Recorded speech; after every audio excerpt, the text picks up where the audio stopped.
মানুষ বড়ই অদ্ভুত প্রাণী। বাঁচব না জেনেও মানুষ আজীবন বেঁচে থাকার চেষ্টা করে। ক্ষণিকের সুখের জন্য মানুষ পরের সম্পদ আত্মসাৎ করে, বিভিন্ন পাপ কাজ করে এবং কুকর্ম করে। কিন্তু সে ভাবে না, দুনিয়ায় যা যা করেছে সে, তার জবাব নিজেকে একদিন আল্লাহ পাকের কাছে দিতে হবে।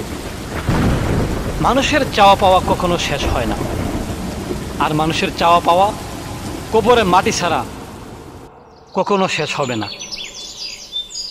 লোভ মানুষকে ধ্বংস করে দেয়, আর দুনিয়ার লোভ করতে করতে মানুষ একসময় বৃদ্ধ হয়ে যায়।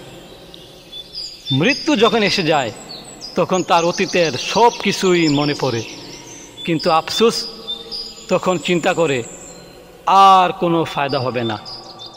আল্লাহ পাক মানুষকে দ্বিতীয়বার কখনো দুনিয়ায় পাঠাবেন না।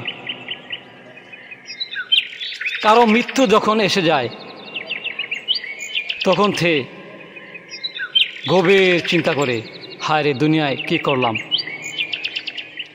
আর কার মৃত্যু কখন এসে যায় তা কখনো কেউ জানে না। আর দুনিয়ায় মানুষের মৃত্যু হবেই, তাই সময় থাকতে নিজেকে আল্লাহর রাস্তায় ধাবিত করুন।